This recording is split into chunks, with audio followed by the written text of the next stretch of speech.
প্রণয়ের অমলকাব্য পর্ব 15। ফজর নামাজ শেষে মায়েরা ঘরমায় বেশ কিছুক্ষণ পায়চারি করল। এরপর একটু বসলো, চকলেট খায়, আবার সকাল সকাল আইসক্রিমও খায় দুটো।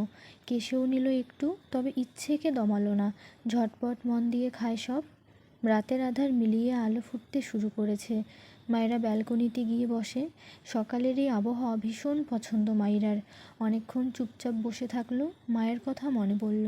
তার ব্যথিত মনে প্রশ্ন উকি দেয়, আচ্ছা, সে যদি নিজের মা হতো তবে কি মায়েরার একটু খোঁজ নিত? নিত হয়তো, তার বাবা থাকলেও হয়তো নিত। নিজের মা না হলেও সেই মাকেই তো ছোট থেকে মা জেনে আসলো, কম হলেও আদর তো করতো। একটু বড় হতেই কাঁধ থেকে ঝামেলা মিটিয়ে নিয়েছে। মায়রা নামক ঝামেলা সরিয়ে দিয়ে তারা নিশ্চিন্তে ভালো আছে। একবার কি খোঁজ নেওয়া যায় না? সে আর যাবে না ওখানে। তার সৎ মা তার বোঝা নামিয়ে যদি ভালো থাকে, তাহলে তার কি দরকার তার মাকে গিয়ে সে নামক বোঝাকে মনে করিয়ে দেওয়ার? কথাগুলো ভেবে চোখ থেকে টুপ করে পানি গড়িয়ে পড়ে। আকাশপানে চেয়ে থাকে। তার নিজের মাকে তো সে দেখতেই পারেনি। এখন সৎ মা পর হওয়ার পর নিজের অদেখা মাকে খুব করে দেখতে ইচ্ছে করে। ইস, একবার যদি দেখতে পেত, আসল মায়ের কোলে যদি একবার মাথা রাখতে পারত। কথাগুলো ভেবে মলিন হাসল। বাবা মায়েরা কেন তার বাচ্চাদের রেখে চলে যায়? একটুখানি ভাবলে কি হয়, বাচ্চারা তার হারানো বাবা মাকে কতখানি মিস করে। গালে গড়িয়ে পড়া পানি দু হাতে মুছে নিজেকে স্বাভাবিক করল। অনেক বেলা হয়ে গিয়েছে। এরপর মাইরা ঘর থেকে বের হয়, রান্নাঘরের দিকে যায়। রুমা নওয়াজ তাকে চা বানিয়ে দিত।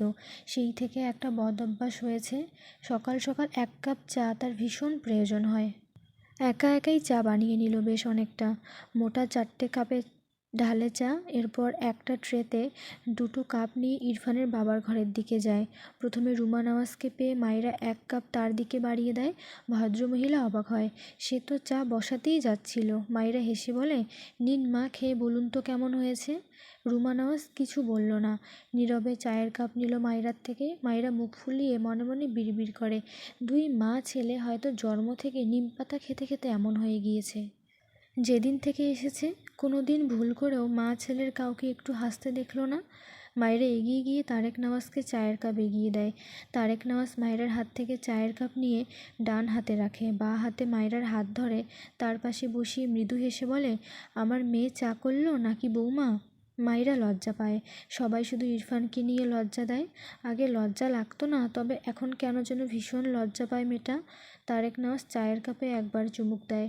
এরপর মায়রার মাথায় হাত বুলিয়ে বলে, আমার আম্মু বড় হচ্ছে মনে হয়। মায়েরা হেসে বলে, বাবা আমি বড়ই, শুধু আপনারা কেউ বুঝতে পারেন না। তারেক নওয়াজ হাসলেন। তিনি তার ছেলের মায়রার প্রতি এত চিন্তা, মায়রার প্রতি সবসময় অদৃশ্য খেয়াল রাখা, এসবে ভীষণ সন্তুষ্ট। এই যে এক্সাম শেষে মায়রাকে এখানে আনার কথা ইরফানকে বলতেই হয়নি। উল্টে সে ভেবেছিল মায়রার এক্সাম শেষ হলেও আরও কয়েকদিন গ্রামে থাকুক, ভালো লাগবে মেয়েটার। কিন্তু ইরফান কোন ফাঁকে গিয়ে যেদিন এক্সাম শেষ হয়েছে সেদিনই মায়রাকে এনেছে। ভাবনা রেখে প্রশ্ন করলেন, এক্সাম কেমন হয়েছে আম্মু? মায়েরা উৎফুল্ল মনে বলে, আলহামদুলিল্লাহ, অনেক ভালো হয়েছে। কোন কলেজে ভর্তি হতে যাও? মায়েরা মন খারাপ করে বলে, গ্রামের কলেজে ভর্তি হলে ভালো হতো, কিন্তু তা তো হবে না। তারেক নওয়াজ হাতের কাপ পাশের টেবিলে রেখে বলে, এখানে এত ভালো কলেজ থাকতে গ্রামের কলেজে পড়তে চাও কেন আম্মু? মায়েরা হেসে বলে, এখানেই পড়তে চাই। রুমা নওয়াজ মায়েরার সামনে দাঁড়িয়ে বলে, সবার জন্য চা করলে নিজের স্বামীর জন্য কফি বানাতেই ভুলে গেলে? শাশুড়ির কথায় মায়েরা মাথা নিচু করল। রুমা নওয়াজের কথার ধরনে মনে হচ্ছে তিনি মায়েরাকে শাসন করছেন। তারেক নওয়াজ পাশ থেকে বলে, তুমি চুপ করো, আমি বলছি আমার আম্মুকে। এরপর মায়েরার মাথায় হাত বুলিয়ে বলে, আম্মু যাও ইরফানকে কফি দিয়ে এসো। মায়েরা মাথা নেড়ে বিনা বাক্যে ঘর প্রস্থান করে। এরপর রান্নাঘরে গিয়ে তার রাখা চা খেতে খেতে ইরফানের জন্য কফি বানায়। গত প্রায় 2 মাসে হিসাব ছাড়া মায়েরা ইরফানের জন্য কফি বানিয়েছে। আজ নতুন নয়। কফি বানানোর মাঝেই 2 কাপ চা শেষ করলো। এরপর কফির মগ নিয়ে ইরফানের ঘরের দিকে যায়। জাহারা কফির মগ নিয়ে ইরফানের ঘরে এসেছে। ইরফান শটান হয়ে ঘুমিয়ে, 2 হাতে বুকে ভাঁজ করা, ডান পায়ের উপর বাম পা তুলে রেখেছে, নড়চড়বিহীন একদম শটান হয়ে শুয়েছে। জাহারা হাতে কফির মগ নিয়ে ধীর পায়ে ইরফানের মাথার কাছে গিয়ে দাঁড়ায়। এই মানুষটা মানুষটা বিয়ে করেছে ভাবলেই তার দম বন্ধ লাগে। তবে একটা ব্যাপার তাকে ভীষণ স্বস্তি দেয়, সেটা হলো ইরফান এখনও মাইরাকে মেনে নেয়নি। ধীরে ধীরে ইরফানের ধারে বসলো জাহারা, নিখুঁতভাবে ইরফানকে অবলোকন করে, চোখের কোণে পানি। খুব কি ক্ষতি হয় যদি এই মানুষটা তার হয়ে যায়? সে তার ইরফান ভাইয়ের পাশে মাইরাকে সহ্য করতে পারে না, ভীষণ কষ্ট হয় তার। বাঁ হাত বাড়িয়ে ইরফানের চুলের ভাঁজে হাত রাখে। অপলক মাইরা ইরফানের চাপানো দরজা ঠেলে ভিতরে উকি দেয়। ইরফানের মাথায় হাত দিয়ে জাহারাকে বসে থাকতে দেখে চোখ বড় বড় হয়ে যায়। কি সর্বনাশ, এই মেয়ে তার জামাইয়ের ঘুমের সুযোগ নিচ্ছে নাকি? কিন্তু উনি তো ইরফানের খালাতো বোন, বোন হয়ে এমন করবে কেন? কিন্তু করতে চাইছেটা কি? জাহারা ধীরে ধীরে আরও এগিয়ে যায় ইরফানের দিকে। মাইরা শক্ত হাতে কফির মগ ধরে আছে। আর সহ্য হলো না, চিল্লিয়ে ওঠে, জাহারা আপুর ভাইয়া। জাহারা ছিটকে বসা থেকে দাঁড়িয়ে দূরে গিয়ে দাঁড়ায়। ফলস্বরূপ হাতের মগ থেকে কিছুটা কফি তার পায়ের উপর পড়ে। মৃদু আর্তনাদ করে ওঠে। অবাক নয়নে মায়রার দিকে তাকায়। ইরফানের ঘুম ভেঙে গিয়েছে, চোখে মুখে অজস্র বিরক্তি। একটুও নড়ল না, যেভাবে শুয়েছিল সেভাবেই শুয়ে আছে। ফুঁস করে শ্বাস ফেলে ঘাড় বাঁকিয়ে দরজার দিকে তাকালে দেখল মায়রা কটমট দৃষ্টিতে তার দিকে চেয়ে আছে। সকাল সকাল ঘুম ভেঙে মায়রার অমন দৃষ্টি দেখে কেমন যেন ভড়কে গেল। নিজেকে সামলে রেগে বলে, হোয়াট হ্যাপেন, চিৎকার করছো কেন? ইরফানের ধমক খেয়ে মায়রা একটু শান্ত হলো। এগিয়ে এসে ইরফানের পাশে বেডের উপর ঠাস করে কফির মগ রাখলো, যার ফলে কফির কিছু অংশ বেডের চাদরে পড়ে যায়। ইরফান বিরক্ত চোখে চেয়ে আছে মায়রার দিকে। মায়রা কফির মগ রেখে কোমরে হাত দিয়ে বলল, আপনার কফি দিতে এসেছি, নিন, শুয়ে শুয়ে খান। ইরফান রেগে যাচ্ছে, এই স্টুপিড তার সাথে এভাবে কথা বলছে কেন? ইরফান শোয়া থেকে উঠে বেডের সাথে হেলান দিয়ে বসে। মায়রার দিকে চেয়ে বলে, কি প্রবলেম? মায়রার বিরক্ত লাগছে। নিচু হয়ে কফির মগ হাতে নিয়ে ইরফানের উরুর উপর রাখলো। গরম কফি। ইরফানের পায়ে ছ্যাঁকা লাগলো বোধহয়, তবে সে নির্বিকার। বিরক্ত চোখে চেয়ে আছে মায়রার দিকে। জাহারা বলে ওঠে, এই মেয়ে, কফি গরম, ইরফান ভাইয়ের পায়ের উপর রেখেছ কেন? জাহারার কথা শুনে মাইরা অদ্ভুতভাবে তাকালো জাহারার পানে। এত চিন্তা ভালো লাগলো না তার। সকাল সকাল তার জামাইয়ের ঘরে এসেছে কেন? আবার মাথায় হাত বোলাচ্ছিল। নিজের তো একটা ভাই আছে, ভাইকে এত আদর করতে ইচ্ছে করলে তাকে করুক, খালাতো ভাইকে এত দরদ কেন দেখাতে হবে? নিজের অগোচরেই মেয়েটা কী যে ভাবছে সেটা নিজেই বুঝতে পারল না। ইরফান মায়রার হাত শক্ত করে ধরে দাঁতে চেপে বলে, স্টুপিড, কী প্রবলেম তোমার? এমন জঙ্গলিদের মতো বিহেভ করছো কেন? মায়রা ইরফানের উরুর উপর থেকে কফির মগ সরিয়ে ইনোসেন্ট ফেস বানিয়ে কান্নার ভান করে বলে, আপনি আমাকে জঙ্গলি বলতে পারলেন? মায়রা কথা বলার ধরনে ইরফান ভড়কে যায়। এই মেয়ের হয়েছে কি? থতমত খেয়ে মায়রার গালে হাত দিয়ে বলে, ডোন্ট ক্রাই। ইরফানের কাজে মায়রার ভালো লাগলো ভীষণ। একটু আগের বিরক্তির মাত্রা কমলো। আর চোখে জাহারার দিকে তাকালে দেখলো জাহারা কটমট দৃষ্টিতে তার দিকেই চেয়ে আছে। মায়রা ভুরু কুঁচকালো। এই মেয়েটার তাকে নিয়ে প্রবলেমের ব্যাপার বোধহয় কিছুটা আন্দাজ করতে পারল মায়রা। জাহারা কফির মগ এগিয়ে দিয়ে বলে, ইরফান ভাই, তোমার কফি। ইরফান মায়রার গাল থেকে হাত সরিয়ে জাহারার থেকে কফি নিল। অমনি মায়রার মুখ কালো হয়ে যায়। জাহারার দিকে তাকালে দেখলো মেয়েটা মৃদু হাসছে। জাহারা গলা ঝেড়ে বলে, ইরফান ভাই, তোমার কাছে মলম আছে? ইরফান বেড থেকে নেমে কফির মগ রাখলো বেডসাইড টেবিলের উপর। ভুরু কুঁচকে বলে, হোয়াই? জাহারা তার পা এগিয়ে দিয়ে বলে, গরম কফি পড়েছে একটু। ইরফান তাকালো না জাহারার পায়ের দিকে। বিরক্তি নিয়ে তার ড্রয়ার থেকে একটা মলম বের করে বেডের উপর ছুঁড়ে দিয়ে বলে, দুটোই বের হও ঘর থেকে, আউট। এরপর ওয়াশরুমের উদ্দেশ্যে চলে যায়। মায়রা নীরবে সবটা দেখল। ইরফানের লাস্ট কথায় তেমন প্রভাব পড়ল না মায়রার মনে। তার সাথেও তো এমন করেই লোকটা। কিন্তু তার জন্য কেনা মলম জাহারাকে কেন দিল, এতেই মায়রার অদৃশ্য কালো মুখ আরও কালো হয়ে গেল। জাহারা খুশি হলো ইরফানের এইটুকুতেই। ইরফান কেমন তো জানেই, তাকে মলম দিল, এটাই ইরফান ভাইয়ের থেকে পাওয়া অনেক কিছু। মায়রা রাগে তার হাতে থাকা কফি ইরফানের বেডের মাঝখানে ঢেলে ধূপধাপ পা ফেলে ঘর থেকে বেরিয়ে গেল। বিড়বিড় করল, আমার বানানো কফি খেতে হবে না। জীবনে যদি আমার কাছে কফি চেয়েছেন না, কফির 14 গুষ্টি খাইয়ে কফি খাওয়া ভুলিয়ে দেব, খবিশ লোক। জাহারা মায়রার কাণ্ডে বিরক্ত হলো। ইরফানের কথা ভেবে মৃদু হাসলো। তার মনে হলো ইরফান মায়রার কফি না নিয়ে তার কফি নিয়েছে, এতে তার মুখ জ্বলজ্বল করে ওঠে। আবারও মলম দিল তাকে। মায়রাকে ইরফান ভাই মেনে নেয়নি, থাকেও আলাদা ঘরে। নামে নামে স্বামী স্ত্রী হয়ে আছে, সেটা জাহারা নিজেই সুন্দর করে সাজিয়ে নিবে। পায়ের জ্বলুনি ফিল করতে পারল না সেভাবে। উল্টে ইরফানের কথা ভেবে মুচকি মুচকি হাসতে লাগলো। এখানে আসার আগেও ভীষণ ভয় পাচ্ছিল, তবে এখন সেটা কেটে গিয়েছে অনেকটা। ভাবতে ভাবতেই ঘর থেকে বেরিয়ে মায়েরা রান্নাঘরে গিয়ে এক মুঠো মরিচের গুঁড়ো হাত ভর্তি করে এনেছে। যা রেখে নিচে নামতে দেখে সে উঠে এসেছে। দ্রুত পায়ে ইরফানের ঘরে গিয়ে উকি দিল। না, ইরফান নেই, এখনও হয়তো ওয়াশরুমেই আছে। মায়েরা ধীর পায়ে ঘরে প্রবেশ করে। সময় নষ্ট না করে দ্রুত বেডসাইড টেবিলের উপর থেকে কফির মগ নিয়ে তার মুঠোয় থাকা মরিচের গুঁড়া মিশিয়ে দেয় কফির সাথে। বিড়বিড় করে, এবার বুঝবে মজা। অন্যের কফি খাওয়ার স্বাদ মেটাচ্ছি, আমায় চেনে না খবিশ লোক। হাত ঝাড়া দিয়ে ঘর থেকে বেরিয়ে আসতে নিলে কি মনে করে উল্টো ঘুরে তাকায়। সেই গোপন ঘরের দরজা খোলা মনে হলো। মায়েরার চোখ জ্বলজ্বল করে ওঠে। দৌড়ে ঘরটার সামনে গিয়ে দরজা ঠেলে।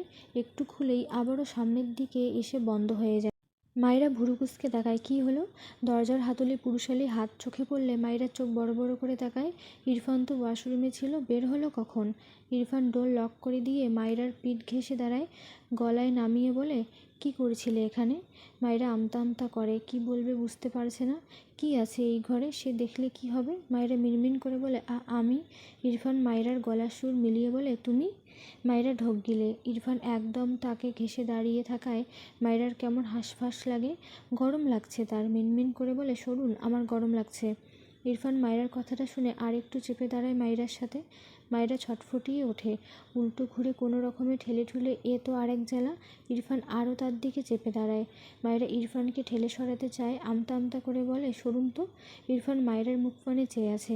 গম্ভীর গলায় বলে, নো। মায়েরার অসহ্য লাগে। ধ্যাত, এ কোথায় ফেঁসে গেল? কোন দুঃখে যে এই ঘরে আসতে গেল? যেহেতু যেতেই দিচ্ছেই না, তবে প্রশ্নটা করুক। ঝটপট করে মাথা তুলে বলে, আপনার এই ঘরে কী আছে? ইরফান ভুরু কুঁচকে বলে, মাই ফার্স্ট ওয়াইফ। মায়েরা রেগে তাকায় ইরফানের দিকে। আবারও তাকে উল্টাপাল্টা বলছে। অসহ্য লোক একটা। ইরফানের গম্ভীর মুখাবয়ব, শক্ত চোয়াল, সরু নাক বিশিষ্ট মুখপানে কেমন করে চেয়ে থাকে মায়েরা। মুখ জুড়ে পানির ছিটে ফোটা। ফর্সা মুখে এমন বিন্দু বিন্দু পানির কণা ছড়িয়ে ছিটিয়ে দেখে মায়েরা ঢোক গিলল। চোখ নামিয়ে নেয়, বিড়বিড় করে, ক্রাশ খাওয়া পাপ পাপ। এরপর ইরফানকে ঠেলে সরাতে চায়, সাথে বলে, আমি আপনার কথা বিশ্বাস করি।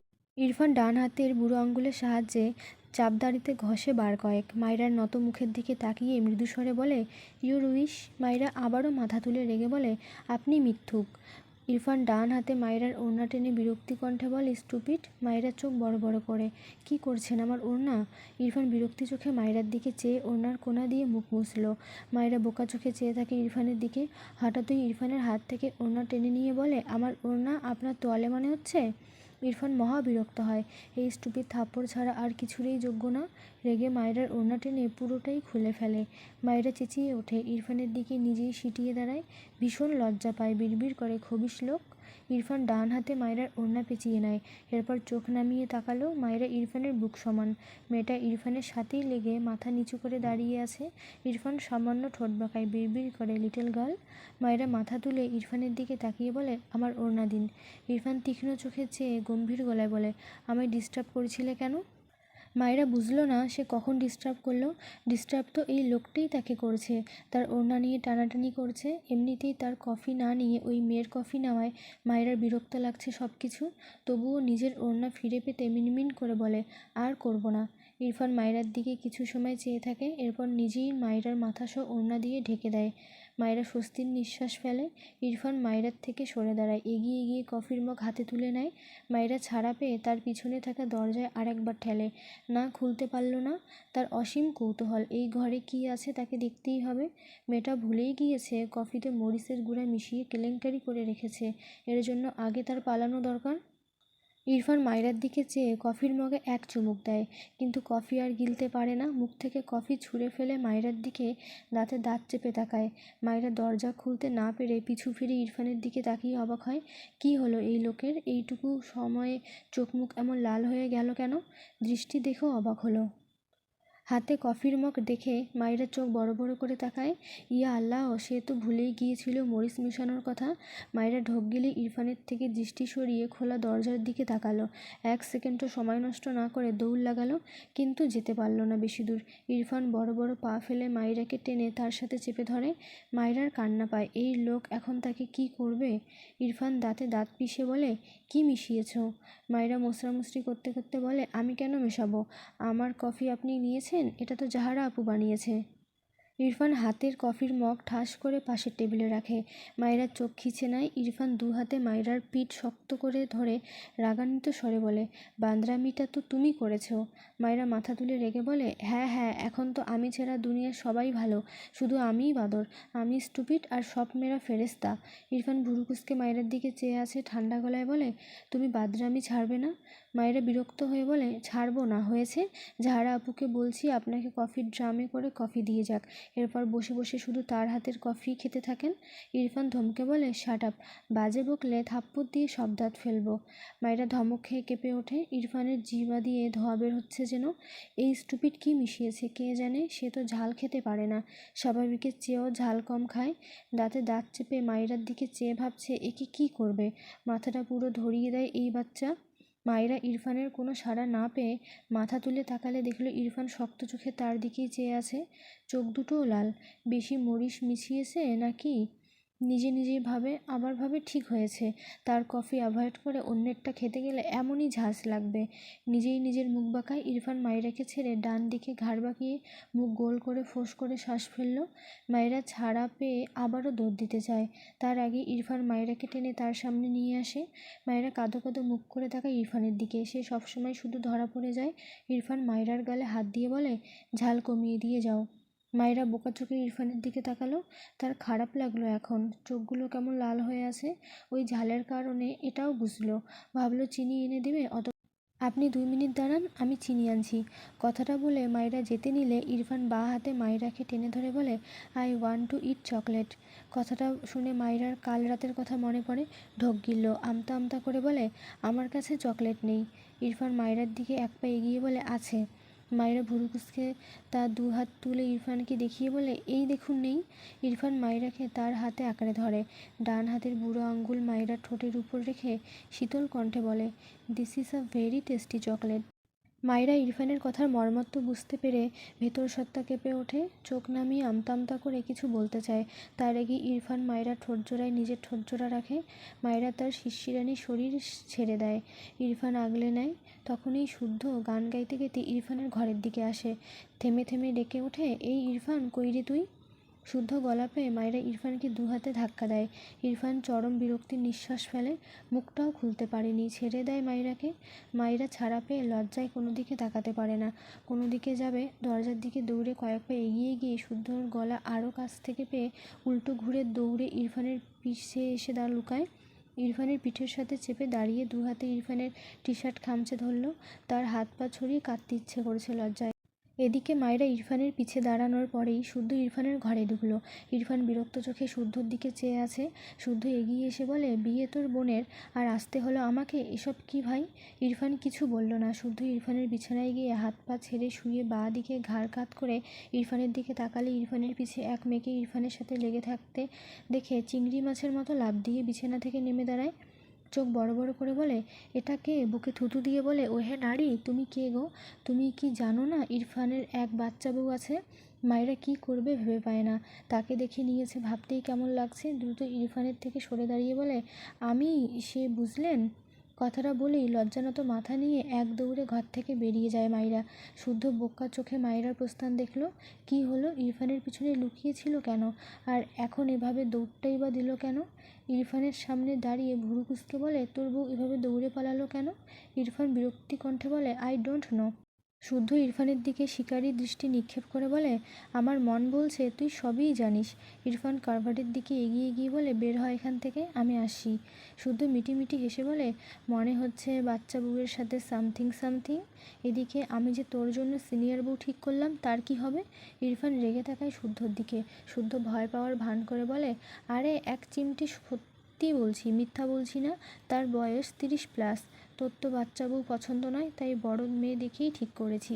তা 30-এর ঘরে হবে নাকি 40-এর ঘরে দেখব? ইরফান রেগে টেবিলের উপর থেকে একটা পেপার ওয়েট নিয়ে ছুঁড়ে মারে শুদ্ধর দিকে। শুদ্ধ দৌড়ে দরজার আড়ালে দাঁড়িয়ে মাথা উঁকি দিয়ে বলে, আচ্ছা যা, সময় দিলাম। 30-40-এর ঘর থেকে শুরু করে 100 বছর পর্যন্ত চেষ্টা চালাবো। জানিস এখনও অনেক ঘরেই 120 বছরের বুড়িমা বেঁচে আছে। যাই হোক, তোর লাগলে শুধু এক চাপবি। ব্যাস আমি তোর সিনিয়র বউ নিয়ে হাজির হয়ে যাব। ইরফান বিরক্ত চোখে চেয়ে আছে শুদ্ধর দিকে। শুদ্ধ ইরফানকে চুপ দেখে পকেট থেকে ফোন বের করে কাউকে কল করে কানে নিয়ে বলে, হ্যালো অন্তরা ম্যাম, ইরফানের নাকি সিনিয়র মেয়ে পছন্দ, বলছি তুই একটা সিনিয়র মেয়ে দেখ বুঝলি। ইরফান ভুরু কুঁচকে বলে, ওকে কোথায়। শুদ্ধ অন্তরার সাথে টুকটাক কথা বলে ফোন রেখে দেয়। মাঝে মাঝে কথা হয়। গত বছর বিসিএসে টিকেছে, কোনো কলেজের যেন লেকচারার। একটু থেমে বলে, ও এখনও বিয়ে করেনি। ইরফান ছোট করে বলল, ও। শুদ্ধ হাসলো ইরফানের দিকে চেয়ে। ইরফান কারভার থেকে তার প্যান্ট শার্ট বের করে শুদ্ধ কী যেন ভেবে মৃদু হেসে বলে, তোর বাচ্চা বউ তোর এক নাম দিয়েছে বুঝলি পাষাণ। কথাটা এক্কেবারে মানানসই। ইরফান ছোট করে বলে, আই নো। শুদ্ধ ইরফানের দিকে তাকিয়ে থাকে, কিছু একটা ভেবে কেমন মন খারাপ হয়ে হঠাৎই। তুমি ইরফান ভাইকে ছেড়ে দিচ্ছ না কেন? মায়েরা ঘরে এসে তার হাতে অনেকক্ষণ পানি দিয়েছে। প্রচুর জ্বলছে ডান হাত। মরিচের গুঁড়ো ধরেছিল খালি হাতে। মাথায় আসেনি সেভাবে, এখন ভয়ানক হাত জ্বলছে। হাত কেমন যেন অবশ হয়ে আসছে। বেডে বসে ডান হাতে ধরে দাঁতে দাঁত চেপে জ্বলুনি সহ্য করতে চাইছিল। এর মাঝে জাহারার মুখে এমন কথা শুনে মায়েরা অবাক হয়ে তাকায় জাহারার দিকে। বেড থেকে নেমে বিস্ময় কণ্ঠে বলে, জি আপু, বুঝলাম না। জাহারা রেগে বলে, তুমি তো ফিডার খাও না। আমি বাংলাতেই বলেছি, তুমি ইরফান ভাইকে ডিভোর্স দিচ্ছ না কেন? শুধু শুধু এই বাড়িতে কেন পড়ে আছো? জাহারার কথায় মায়েরার চোখ মুখে আরও বিস্ময় ভর করে। নিজেকে সামলে মৃদু হেসে বলে, আমি কেন ছাড়বো আপু? উনি আমায় ছেড়ে দিলে তখন আমি থাকতাম না, কিন্তু উনি তো আমায় ছাড়েননি। আরও কিভাবে ছাড়বে? দেখেছো কোথাও বিয়ের পর স্বামী তার বউকে নিজের ঘরে নিয়ে থাকে না, ঢুকতে দেয় না? ইরফান ভাই তো তোমাকে তার ঘরে থাকতে দেয় না, মেনে নেয়নি, তুমি বোঝো না? মায়েরা ঢোক গিলল। হাতের তীব্র জ্বলনির কথা কেন যেন আর ফিল করতে পারছে না। এই জবাবে সে কী বলবে বুঝল না। ভীষণ খারাপ লাগছে তার। জাহারা আবারও বলে, তুমি ইরফান ভাইকে ডিভোর্স দিবে? মায়েরা পুরো শরীরে কেমন যেন এক চিনচিনে ব্যথা ছড়িয়ে পড়ল। বারবার ঢোক গিলছে। বহু কষ্টে মুখ থেকে বের করে, উনি ডিভোর্স চাইলে অবশ্যই দিয়ে দেব, উনি না চাইলে কখনো না। কথাটা বলে ঝাপসা চোখজোড়া নামিয়ে নেয় মেঝেতে। একা একাই বিড়বিড় করে, উনি চায় না ডিভোর্স, আমি জানি। তবুও কেন যেন চোখ থেকে টুপ করে 2 ফোঁটা পানি গড়িয়ে পড়ে। মায়েরা নিজেকে সামলে নিল। বাঁ হাতে চোখজোড়া মুছে নিয়ে মাথা তুলে তাকায় জাহারার পানে দৃষ্টি রেখে হেসে বলে, তুমি আসতে পারো আপু। জাহারা ভুরু কুঁচকে বলে, তুমি ইরফান ভাইকে ডিভোর্স দিবে কবে? মায়েরা ভুরু কুঁচকে বলে, তোমার ইরফান ভাই কি তোমাকে বলেছে আমাকে ডিভোর্স দেওয়ার কথা? এটা বলতে হবে কেন? বোঝাই তো যাচ্ছে তোমাকে ইরফান ভাই মেনে নেয়নি। মায়েরা শব্দ করে হেসে ফেলল। অতঃপর বলে, সেটা আমি বুঝে নেব। জানো তো হাজব্যান্ড ওয়াইফের মাঝের প্রবলেম তাদেরকেই সমাধান করতে হয়, এখানে থার্ড পার্সনদের অ্যালাউ নেই। জাহারা রেগে বলে, এইটুকু মেয়ের বড় বড় কথা তাকে চরম বিরক্তিতে ফেলল। মায়েরার দিকে এগিয়ে এসে বলে, তুমি ইরফান ভাইকে ডিভোর্স দিবে? মায়েরা ভুরু কুঁচকে বলে, ডিভোর্স হোক এটা তোমার ভাইয়া চাইছে নাকি তুমি চাইছো জাহারা আপু? জাহারা রেগে বলে, আমিই চাইছি, তুমি দিবে। মায়েরা হেসে বলে, তুমি কি তোমার ইরফান ভাইকে পছন্দ করো আপু? জাহারা রেগে বলে, হ্যাঁ হ্যাঁ করি। তুমি কোথা থেকে উড়ে এসে জুড়ে বসলে? আমি কেন জুড়ে বসবো? আমার মনে হয় তোমার ভাইয়া আমাকে আগে পছন্দ করে, বুঝেছো? তবুও তুমি তোমার ইরফান ভাইকে বেশি ভালোবাসলে তার সাথে আলোচনা করে নিজেদের মাঝে ঠিক করে নাও। আমায় কেন এসব বলছো? যে কোনো সম্পর্কে থার্ড পার্সন কিছুই করতে পারে না। যদি দুজন শক্ত খুঁটির ন্যায় দাঁড়িয়ে থাকে, তুমি আর তোমার ইরফান ভাই তেমন হলে আমি এমনিই ঝরে পড়বো। আর থার্ড পার্সন আমি না হয়ে তুমি হলে তুমিই যাই করো না কেন, সময় মতো তুমি নিজেই ঝরে পড়বে। জাহারা প্রচণ্ড রেগে যায়। তার সহ্য হয় না এই মেয়েকে। রেগে বলে, ইরফান ভাই আমাকে পছন্দ করে, তোমাকে না। তুমি কি এত বড়লোক বাড়ি, এত সুন্দর ইরফান ভাই, এসব দেখে লোভ সামলাতে পারছো না? তাই ইরফান ভাইকে তোমাকে অপমান করার পরেও তুমি জোর গলায় বলছো ইরফান ভাই নাকি তোমাকে পছন্দ করে। জাহারার কথায় মায়েরার ভীষণ রাগ হয়। শক্ত চোখে তাকায় জাহারার দিকে। দৃঢ় কণ্ঠে বলে, আমি যথেষ্ট সভ্য বলে মনে করি নিজেকে, তাই এখনও চুপ আছি। যদি অসভ্য হতাম তবে তোমার মুখ ভেঙে দিতাম আমি। আমায় ছোট ভেবে ভুলেও ভুল করবে না, জানো তো ছোট মরিচের ঝাল বেশি। জাহারা প্রচণ্ড রেগে বলে, তুমি বাড়াবাড়ি করছো বেয়াদব মেয়ে। তুমি ইরফান ভাইকে অবশ্যই ডিভোর্স দেবে, মিলিয়ে নিও। মায়েরা ভুরু কুঁচকে বলে, আমি কখন বললাম দিব না? আমি বলেছি উনি নিজেই এসে আমার কাছে সাইন চাইলে আমি ডিভোর্স পেপারে সাইন করব। আবারও বলছি, উনি নিজেই এসে বললে তবেই এটা করব, নয়তো নয়। থার্ড পার্সনের কথায় তো আরও নয়। ইরফান ভাই আমাকে পছন্দ করে জানার পরও? মায়েরা হেসে ফেলল।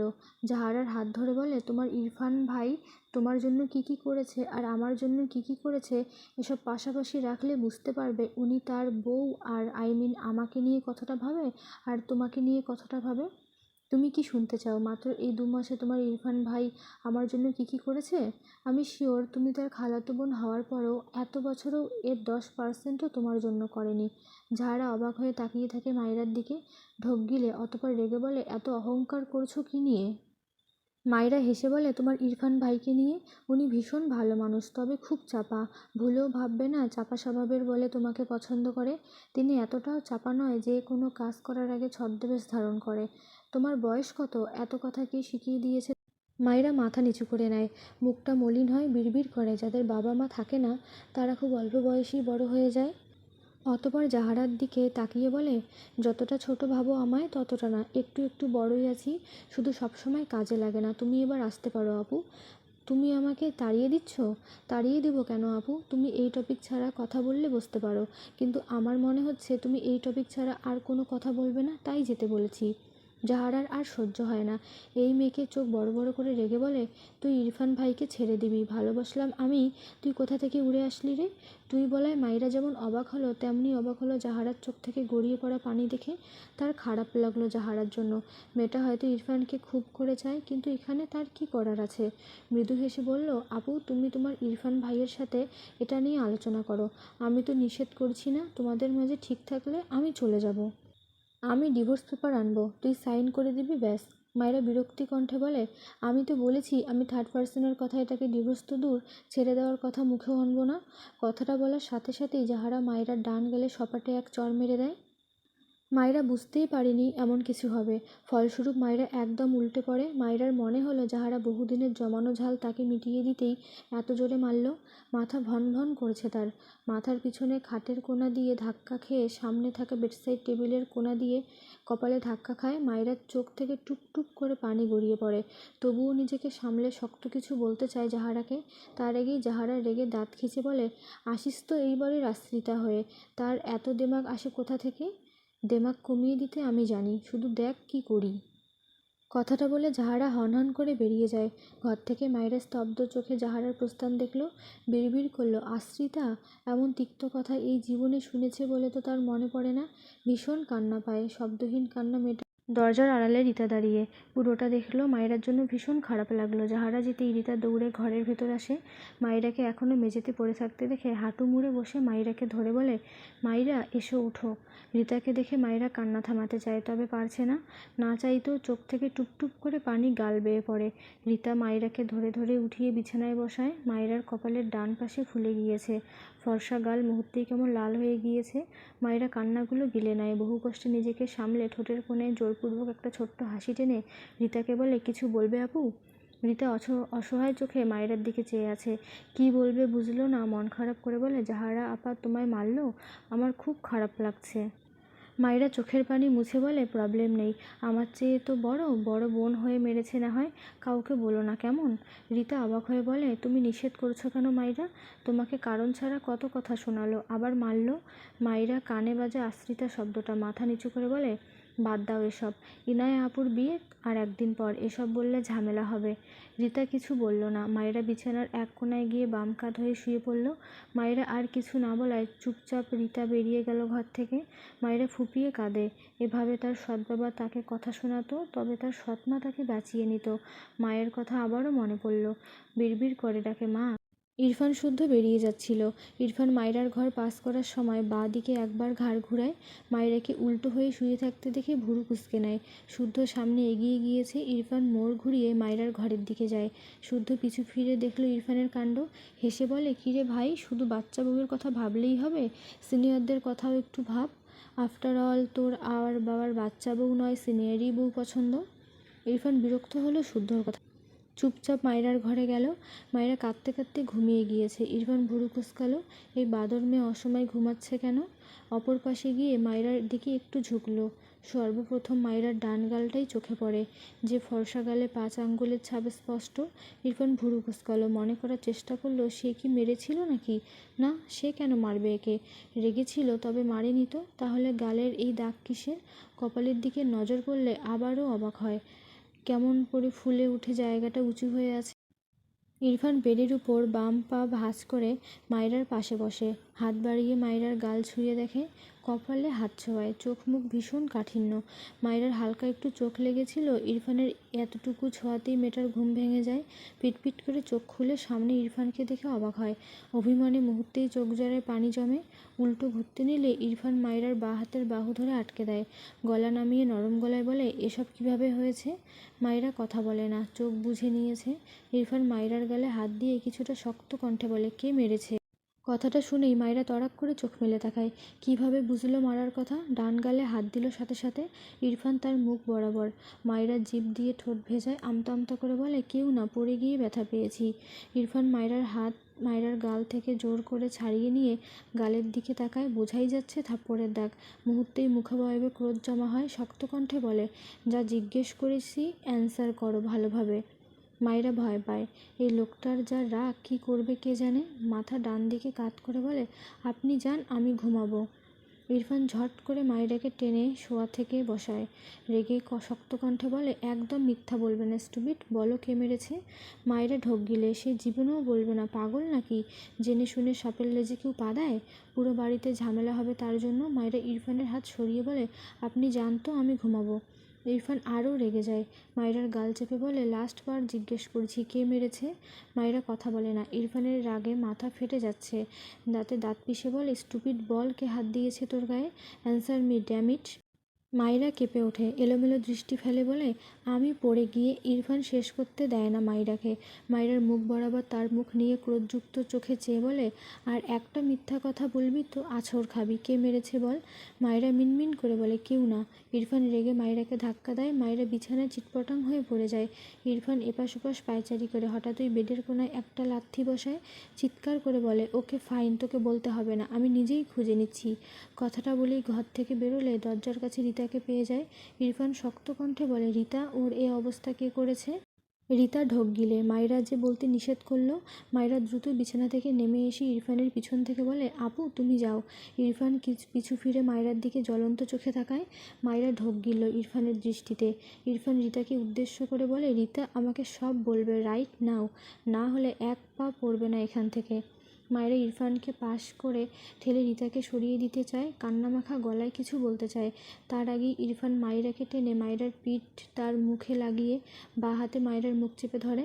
রাগান্বিত স্বরে বলে, আমায় আর রাগাস না লিটল গার্ল। আমার একটুও ইচ্ছে করছে না তোর এই আহত গালে আমার শক্ত হাত পড়ুক। So just shut up. এরপর রিতার দিকে চেয়ে ধমকে বলে, স্পিক আপ। রিতা ইরফানের ধমক খেয়ে ভয়ে গড়গড় করে সব বলে দেয়। মায়রা ইরফানের থেকে ছাড়া পেয়ে ছটফটায়, তবে ইরফানের শক্তির সাথে পারে না। রিতার বলা কথাগুলো শুনে ইরফানের চোখে মুখে অজস্র ক্রোধ হাজির হয়। কপালের রাগ ফুলে ওঠে। ডান হাত মুষ্টিবদ্ধ করে নেয়। বলিষ্ঠ হাতের রগগুলো ফুলে ফেঁপে ওঠে। বাঁ হাতে ধরে রাখা মায়রাকে ছেড়ে বড় বড় পা ফেলে ডাইনিংয়ের ফাঁকা স্পেসে গিয়ে দাঁড়ায়। মায়েরা পিছু পিছু ইরফানের হাত টেনে বলতে থাকে, প্লিজ কিছু বলবেন না, ইনায়া আপুর পরশু বিয়ে, এমন করবেন না প্লিজ। ইরফান মায়রার কথা শুনলই না, উল্টে সিংহের ন্যায় হুঙ্কার ছাড়ে, জাহারা, জাহারা, জাহারা। ইরফানের চিৎকারে পুরো বাড়ির দেওয়াল যেন কেঁপে ওঠে। বারবার প্রতিধ্বনিত হতে থাকে ইরফানের কণ্ঠ। মুহূর্তেই এই বাড়ির ঘরে যে যে ছিল সবাই বেরিয়ে এসেছে। মায়েরা কেঁদে দিয়েছে ভয়ে। হায় আল্লাহ, এখন কি হবে? জাহারা তার মায়ের পাশে দাঁড়িয়েছে। ইরফানকে দেখে ভয়ে কাঁপছে রীতিমতো। পাশেই মায়রাকে কাঁদতে দেখলো। মায়রা কি সব বলে দিয়েছে? ইরফান আবারও চিৎকার করে, জাহারা, কোথায় তুই? সবাই অবাক নয়নে ইরফানকে দেখছে। রুমা নওয়াজ এগিয়ে এসে জিজ্ঞেস করেন, কি হয়েছে ইরফান, জাহারাকে এভাবে ডাকছো কেন? ইরফান মায়ের দিকে একবার তাকায়, এরপর চোখ সরিয়ে আশেপাশে চোখ বুলিয়ে জাহারাকে এক কোণায় দাঁড়িয়ে থাকতে থেকে গটগট পায়ে এগিয়ে সেদিকে যায়। জাহারা ভয় পায়। খুব ভয় লাগছে ইরফানকে দেখে, প্রচণ্ড রেগে আছে। ইরফান জাহারার সামনে দাঁড়িয়ে গলা চড়িয়ে জিজ্ঞেস করে, আমি তোকে লাইক করি? জাহারা মাথা নিচু করে আছে, ভয়ে কাঁপছে রীতিমতো মেয়েটি। ইরফান আগের চেয়েও চিৎকার করে বলে, আমি ওকে ডিভোর্স দিতে চেয়েছি? জাহারা ভেজা চোখে মাথা তুলে কিছু বলতে চায়। তার আগে ইরফান জাহারার ডান গালে কষিয়ে একটা থাপ্পড় মেরে দেয়। জাহারা হুমড়ি খেয়ে পড়ে। পাশে দাঁড়িয়ে থাকা জাহারার মা হতভম্ব হয়ে যান। প্রত্যেকে বিস্ময় চোখে চেয়ে আছে। শুদ্ধ বাইরে বেরিয়েছিল। ইরফানের চিৎকার শুনে ভিতরে এসে জাহারাকে এভাবে মারতে দেখে হতভম্ব হয়ে যায়। ইরফান আবারও তেড়ে যেতে নেয়। মায়েরা দৌড়ে ইরফানের সামনে দাঁড়িয়ে দু হাতে ইরফানের পেট জড়িয়ে প্লিজ এমন করবেন না, থামুন। পিছন থেকে শুদ্ধ দৌড়ে এসে ইরফানকে পিছন থেকে টেনে ধরে। হাঁপানো কণ্ঠে বলে, ইরফান কী করছিস তারা? ইরফান জ্বলন্ত চোখে জাহারার দিকে চেয়ে আছে। জাহারার মা রুমা নওয়াজ এক প্রকার দৌড়ে এসে জাহারাকে টেনে তোলার ব্যবস্থা হয়। ইনায়া অবাক হয়ে মাইরা, তার ভাই আর জাহারাকে দেখছে। দ্রুত পায়ে জাহারার কাছে গিয়ে হাঁটু মুড়ে বসলো। জাহারার চোখের পানির বাঁধ ভেঙে গিয়েছে। ইনায়ার সব মাথার উপর দিয়ে যাচ্ছে। জাহারা, মাইরা এভাবে কাঁদছে, ইরফান এত ভয়ঙ্করভাবে রেগে আছে। সব মিলিয়ে তার নিজেকে কেমন যেন এলোমেলো লাগলো। জাহারার মাথায় হাত রাখে মেয়েটা। শুদ্ধ ইরফানকে টেনে দূরে নিয়ে যায়। মায়েরা ইরফানকে ছেড়ে দাঁড়ায়। চোখ মুখ লাল হয়ে গিয়েছে মেয়েটার। তারেক নওয়াজ বিস্ময় কণ্ঠে বলে, ইরফান, এসব কী ধরনের অসভ্যতামি? ইরফান চিৎকার করে বলে, ওর সাহস কী করে হয় আমার ওয়াইফের গায়ে হাত তোলার? ওর হাত ভেঙে গুঁড়িয়ে দেবো আমি। কথাটা বলে ইরফান আবারও তেড়ে যেতে চায়। শুদ্ধ ইরফানকে টেনে ধরে। রেগে বলে, ইরফান দাঁড়া, ও তোর খালাতো বোন। ইরফান শুদ্ধকে ধাক্কা দেয়। রাগে হিতাহিত জ্ঞান হারিয়ে ডাইনিংয়ে টেবিলের উপর যুক্তিহীন ভারী কাজ তুলে উল্টে ফেলে দেয়। এত ভারী কাজ মেঝেতে পড়ে কয়েক টুকরো হয়ে চারদিকে ছড়িয়ে ছিটিয়ে যায়। নিস্তব্ধ বাড়িময় কাঁচ ভাঙার ঝনঝন শব্দ বাজতে থাকে। ইরফান আগুনের ফুলকির ন্যায় লালিত চোখজোড়ায় চেয়ে অগ্নিঝরা কণ্ঠে চিৎকার করে বলে, আমার ওয়াইফের গায়ে কোন সাহসে ও হাত তুলেছে? She is mine. ওকে মারবো, কাটবো, যা ইচ্ছা করবো সব আমি, অন্য কেউ না। আই রিপিট, অন্য কেউ না। কেউ ওর গায়ে ফুলের টোকা দিবে না। সেই রাইট আমি কাউকে দেইনি, আমার বাবা মাকেও না। আন্ডারস্ট্যান্ড? ইরফানের তীব্র রাগে চিৎকার করে কথা বলায় সকলে কেঁপে ওঠে। নিস্তব্ধ হয়ে বিস্ময় চোখে ইরফানের দিকে চেয়ে থাকে। সকলের চোখ মুখে অজানা কৌতূহল। জাহারা মাইরাকে মেরেছে কেন? ইরফান মেঝেতে বসা ফোঁপানো জাহারার দিকে চেয়ে রাগান্বিত স্বরে বলে, ও কোন সাহসে বলেছে আমি আমার ওয়াইফকে ডিভোর্স দিতে চাই? দু হাতে মাথার চুল টেনে চিৎকার করে বলে, সে কোনো আশ্রিতা নয়, শি ইজ মাই ওয়াইফ। শুনেছো সবাই? আমার ওয়াইফকে আমি এই বাড়ির স্টোর রুমে রাখবো নাকি গেস্ট রুমে রাখবো নাকি আমার বেডরুমে রাখবো, ইটস মাই চয়েস। সেই কৈফিয়ত আমি কাউকে দেবো না, কাউকে না। ইরফানের চিৎকার করে বলা কথাগুলো বদ্ধ দেওয়ালে গিয়ে তীব্র বেগে ধাক্কা খায়। প্রত্যেকের চোখ মুখ বিস্ময়ে ভরপুর। ইরফান চোখ বুজে ফোঁস করে শ্বাস ফেলে। একটু থেমে নিজেকে শান্ত করার বৃথা চেষ্টা করে। মাথা তুলে মায়রার পানে তাকায়। চোখ মুখ ফুলে কেঁদে কুটে মুখের অবস্থা নাজেহাল মেটার। ইরফান মায়রার কান্নামাখা লালিত মুখপানে চেয়ে ঠান্ডা গলায় দৃঢ় কণ্ঠে বলে, সময় হলে সে তার গন্তব্যে ঠিক পৌঁছে যাবে। প্রয়োজনে গোটা পৃথিবী তার গন্তব্যস্থল চিনবে। মায়েরা অবাক হয়ে ইরফানের দিকে চেয়ে আছে। বুঝলো কি ইরফানের কথার অর্থ? ছোট মাথায় এত কঠিন কথা ঢুকবে না বোধহয়। তবে কোথাও একটা ভীষণ রকম স্বস্তি পায়। চোখ থেকে টুপ করে কয়েক ফোঁটা পানি গড়িয়ে পড়ে। ইরফানের চোখে চোখ পড়ে। মায়েরা তাকিয়েই থাকে, তবে ইরফান সাথে সাথেই চোখ সরিয়ে নেয়। তারেক নওয়াজ বিস্ময় কণ্ঠে বলে, জাহারা মাইরাকে মেরেছে? ইরফান তার বাবার কথার উত্তর করল না। জাহারার দিকে চেয়ে রাগান্বিত স্বরে বলে, ফার্দার যদি কেউ আমার ডিভোর্সের কথা ভুলে উচ্চারণ করেছে তবে তার জিভ কেটে হাতে ঝুলিয়ে দিতে একবারও ভাববো না। Mind it. রুমা নওয়াজ জাহারাকে ছেড়ে ইরফানের সামনে দাঁড়িয়ে শক্ত কণ্ঠে বলে, দুদিনের বউয়ের কথা শুনে আমার বোনের মেয়ের গায়ে হাত তুলতে তুমি একবারও ভাবলে না? মায়েরা রুমা নওয়াজের কথায় মাথা নিচু করে নেয়। চোখ বেয়ে জল গড়ায়। তার জন্য এই পুরো ফ্যামিলিটাতে অশান্তি হচ্ছে ভেবেই কেমন দম বন্ধ লাগলো তার। ইরফান চোখ বুঝে নেয়। মায়ের কথা ইরফানের পছন্দ হলো না। দুদিনের বউ কথাটা মোটেও ভালো লাগলো না তার। আগুনে ঘি ঢালার ন্যায় কাজ করলো যেন। রাগ তরতর করে বেড়ে গেল। মাকে কোনো উত্তর তো দূর, তাকালো না পর্যন্ত। রুমা নওয়াজ দীর্ঘশ্বাস ফেলে বললেন, জাহারা তোমাকে পছন্দ করে ইরফান, তুমি? রুমা নওয়াজের কথার মাঝেই ইরফান রাগে চেয়ারে একটা লাথি মেরে চিৎকার করে বলে, তো আমি বলেছি আমাকে লাইক করতে? প্লিজ আম্মু, কারো হয়ে সাফাই গেয়ে আমার রাগ আর বাড়িও না। ইরফানের কাণ্ডে রুমা নওয়াজ চুপ হয়ে গেলেন। তারেক নওয়াজ এগিয়ে এসে আদেশের সুরে বলেন, শুদ্ধ ইরফানকে এখান থেকে নিয়ে যাও। শুদ্ধ তার মামার কথা মেনে ইরফানের হাত ধরে টানলে ইরফান শুদ্ধর হাত ঝাড়া দিয়ে ছেড়ে দেয়। গটগট পায়ে এগিয়ে গিয়ে মায়রার হাত শক্ত হাতে চেপে মায়রার ঘরের দিকে নিয়ে যায়। মায়রা অবাক হয়, তবে কিচ্ছু বলে না। ইরফানের পিছু হাঁটে, মাথা নিচু করে। ইরফান মায়রাকে তার ঘরের ভিতর রেখে হিসিয়ে বলে, এই ঘর থেকে বেরিয়েছিস তো পা কেটে ঘরে বসিয়ে রাখবো। মায়রা ছলছল চোখে শুধু ইরফানের পানে চেয়ে রইল। ইরফান চোখ বুজে শ্বাস ফেলে। এরপর আবারও মায়রার কান্নামাখা মুখটার দিকে চেয়ে ঠান্ডা গলায় বলে, ডোন্ট ক্রাই। মায়রার চোখ থেকে টুপ টুপ করে পানি গড়িয়ে পড়ে। ইরফান রেগে যায়। দু হাতে মায়রার কাঁধে চেপে দাঁতে দাঁত পিষে বলে, স্টুপিড, স্টপ ক্রাইং। মায়েরা হঠাৎই ইরফানের বুকে কপাল ঠেকিয়ে ফুঁপিয়ে ওঠে।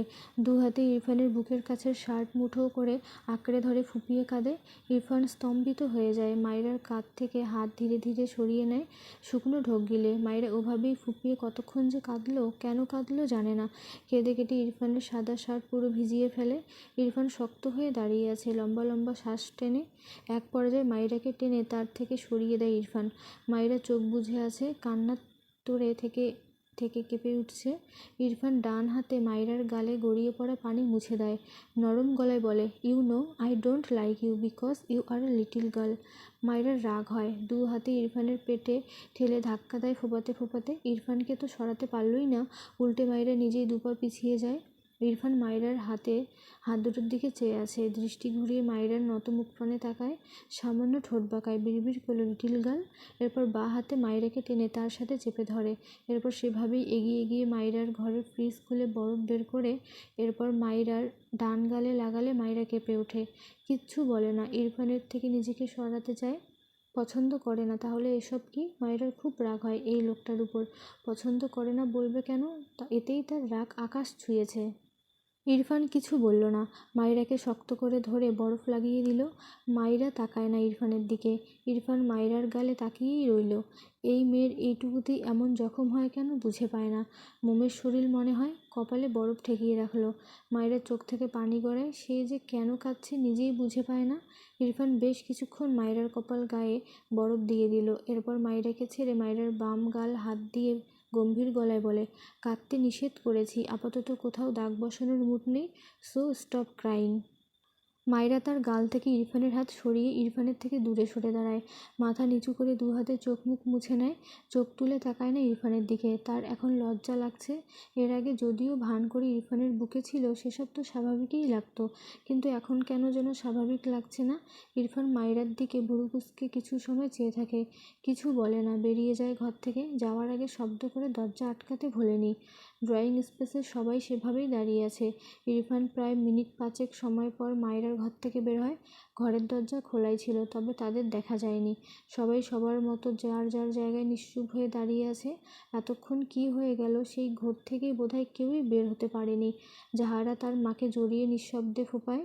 ইরফান মায়রার ঘর থেকে বেরিয়ে কোনো দিকে তাকায়নি। হনহন করে বাইরে যেতে যেতে গম্ভীর গলায় বলে, কেউ বাড়াবাড়ি করলে আমি সেপারেট হতে আর একবারও ভাববো না, কথাটা স্মরণ।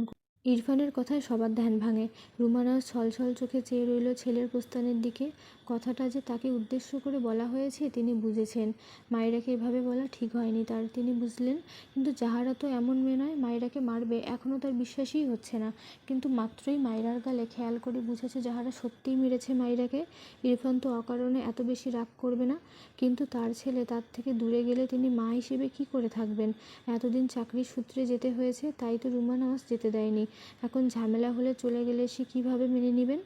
ইরফান মেইন ডোরের সামনে গিয়ে পিছু ফিরে তাকায়, শক্ত গলায় বলে, জাহারাকে যেন আমার ওয়াইফের আশেপাশে না দেখি। কথার হেরফের হলে খুব খারাপ হবে। শুদ্ধ ইরফানের হাত ধরে বলে, আরে আয়, আমাদের লেট হচ্ছে। কথাটা বলে টেনে বাইরে নিয়ে যায় ইরফানকে। ইরফান আর কিছু বলল না, শুদ্ধর হাত ঝাড়া দিয়ে ছেড়ে নিজেই বড় বড় পা ফেলে বাইরের দিকে যায়। শুদ্ধ ইরফানের পিছু পিছু যায় ইরফানের দিকে তাকিয়ে। ইনায়ার বিয়ের একদিন আগে এসব ঝামেলার সত্যিই সে হতাশ, তবে এত করুণ পরিস্থিতিতেও তার হাসি পাচ্ছে ইরফানের কাণ্ড দেখে। মায়েরাকে নিয়ে এত পজিটিভ ভাবা যায়? বিড়বিড় করলো, হাসলে কি পাপ হবে? নিজের গালে নিজেরই আলতো একটা থাপ্পড় দিয়ে বলে, ছি ছি ছি, শুদ্ধ ভালো হয়ে যা, ভালো হতে পয়সা লাগে না, তোকে এখন কাঁদতে হবে। নো লাফিং, এখন শুধু ক্রাইং ক্রাইং। অতপর একা একাই কান্নার ভান করলো, পরে হাসা যাবে না হয় সময় করে, এখন একটু না হয় কাঁদার চেষ্টা করুক। অতপর দ্রুত পা চালিয়ে ইরফানের পাশে দাঁড়িয়ে ঘাড় বাঁকিয়ে ইরফানের দিকে তাকায়। সর্বপ্রথম বুকের কাছে ভেজা শার্টের দিকেই শুদ্ধর শকুনি নজর পড়ল। এবার আর হাসিটা আটকাতে পারবে বলে মনে হয় না, তবুও আটকালো বহু কষ্টে। মিটিমিটি হেসে বলে, মুক্তোর ন্যায় বউয়ের চোখের জলে স্বামীর শার্ট ভিজল তবে? ইরফান শুদ্ধর দিকে রেগে তাকালে শুদ্ধ গা ছাড়া ভাব নিয়ে সামনে তাকিয়ে দুটো পাখির দিকে চেয়ে আঙ্গুল তাক করে মিটিমিটি হেসে বলে, হাউ রোমান্টিক। গল্প চলবে।